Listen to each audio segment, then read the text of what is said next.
Assalamualaikum warahmatullahi wabarakatuh.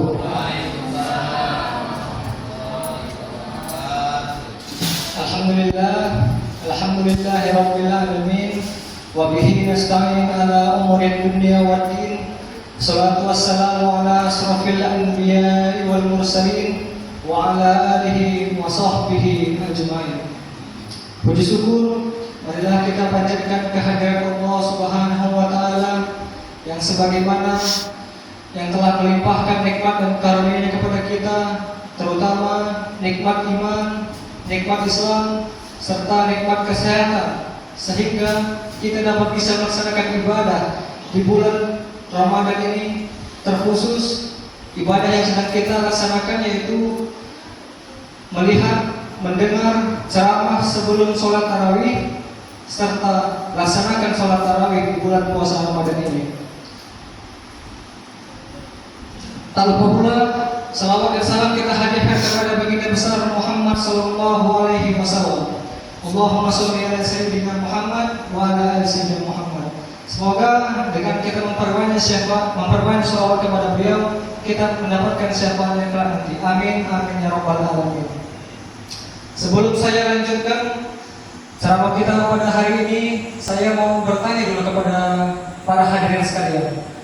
Sudah puasa keberapakah kita hari ini? 15 ya.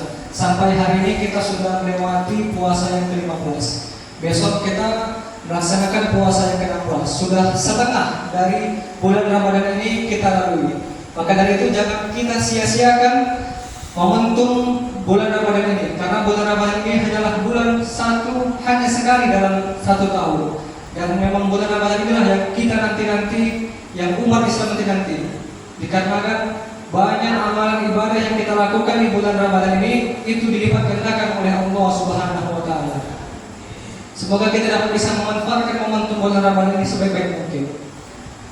Lalu dengan judul yang akan saya bawakan pada malam ini yaitu terdapat 4 golongan manusia yang dirindukan oleh surga. Pastinya setiap manusia pengen mau untuk masuk surga. Itu sudah termasuk tujuan akhir hidup setiap orang yang bernyawa. Pasti tujuannya ialah untuk masuk surga. Tetapi yang saya bawakan ini bukan hanya kita yang pengen masuk surga, tapi surga itu pun bisa, surga itu pun kepengen manusia itu masuk ke dalamnya. Maka dari itu yang inilah judul saya, ada 4 golongan manusia yang dirindukan oleh surga. Sebagaimana yang terdapat dalam hadis Nabi, yaitu yang diriwayatkan dalam sebuah hadis Ibnu Abbas, Nabi Muhammad SAW bersabda, "Al-jannatu mustaqatan ila arba'atin nafarin, ta'alim Quran, wa hafizil lisan, wa mudbimul ji'an, wa sayyimina fi syahri Ramadan."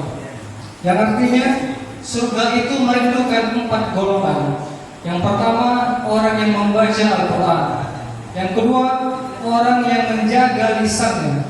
Yang ketiga, orang yang suka memberi makan kepada orang yang kelaparan.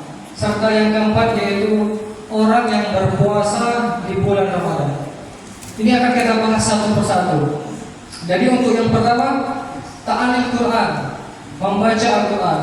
Kita sudah ketahui dengan kita memperbaca Al-Quran, kita dapat membaca Al-Quran, kita dapat pahala yang sangat banyak. Kita mendapatkan nikmat faedah dari kita membaca Al-Quran.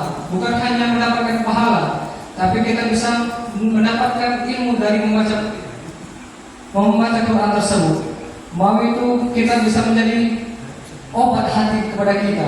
Ketika kita membaca Al-Quran, hati kita menjadi tenang. Lalu dengan membaca Al-Quran itu pun kita mendapatkan banyak pahala. Terutama lagi kita membacanya di bulan puasa, di bulan Ramadan ini. Seperti yang diriwayatkan dalam hadis Nabi, Rasulullah SAW bersabda, "Siapa saja yang membaca 1 huruf dari Al-Quran, maka dia akan mendapatkan 1 kebaikan. Sedangkan 1 kebaikan tersebut akan dilipat gandakan 10.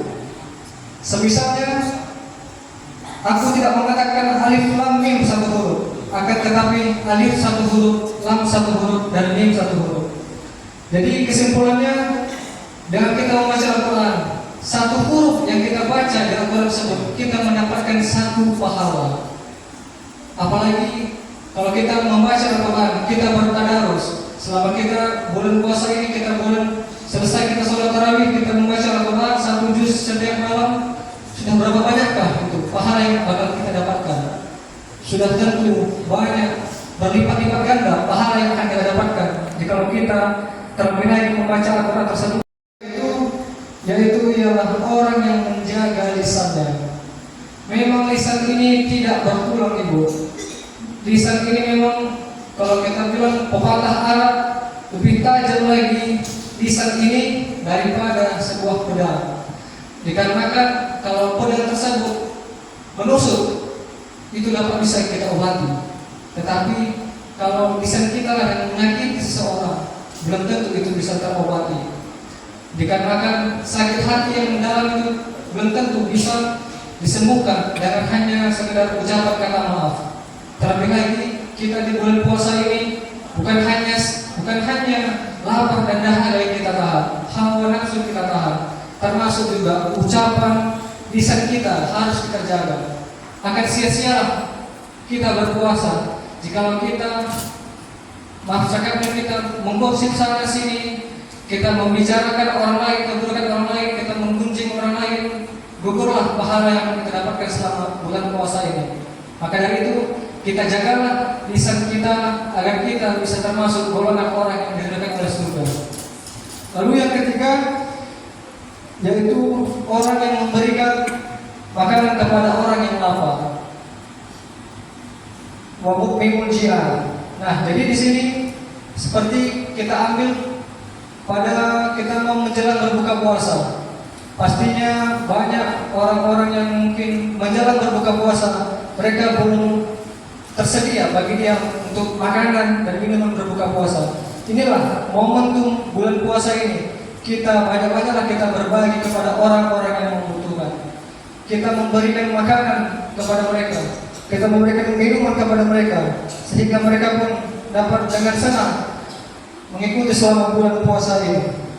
Sebagaimana hadis yang diriwayatkan oleh Imam Tirmizi dikatakan bahwa orang yang memberi makan atau minum meskipun hanya seteguk air dan sebutir kurma untuk orang yang berbuka puasa, maka pahalanya akan sama dengan orang yang puasa yang tidak dikurangi sedikit pun. Maka dari itu, ketika kita memberikan makanan dan minuman kepada orang yang hendak berbuka puasa, itu pahala yang setimpal. Pahala yang setimpal seperti kita sedang melaksanakan puasa ikutan juga. Berarti kita dalam puasa, kita memberi juga makan kepada orang yang sedang berbuka puasa, pahala kita double. Kita mendapatkan pahala double dengan kita berbagi tersebut. Lalu yang terakhir, orang yang diridhoi oleh surga yaitu orang yang berpuasa di dalam Ramadan. Inilah yang paket konfliknya yang keempat. Karena sesuai apapun itu yang kita lakukan, amalan ibadah kita lakukan di bulan puasa ini. Dengan kita sambari kita berpuasa di bulan puasa Ramadan, banyak yang bakal kita dapatkan. Pahala-pahala akan kita dapatkan akan berlipat ganda. Terlebih lagi setelah kita tetap menjalankan puasa Ramadan ini, kita juga seperti yang poin pertama, poin yang kedua tadi, ketiga, kita membaca Al-Quran, bertadarus, selesai bertarawih, lalu kita menjaga lisan kita ketika kita sedang berpuasa, dan seterusnya kita membagi, bersedekah kepada orang-orang yang membutuhkan. Maka lengkaplah sudah kita bisa termasuk 4 golongan yang diridhoi oleh surga. Semoga kita yang hadir di sini akan diridhoi oleh surga. Amin amin ya rabbal alamin. Mungkin itu saja yang dapat bisa saya sampaikan.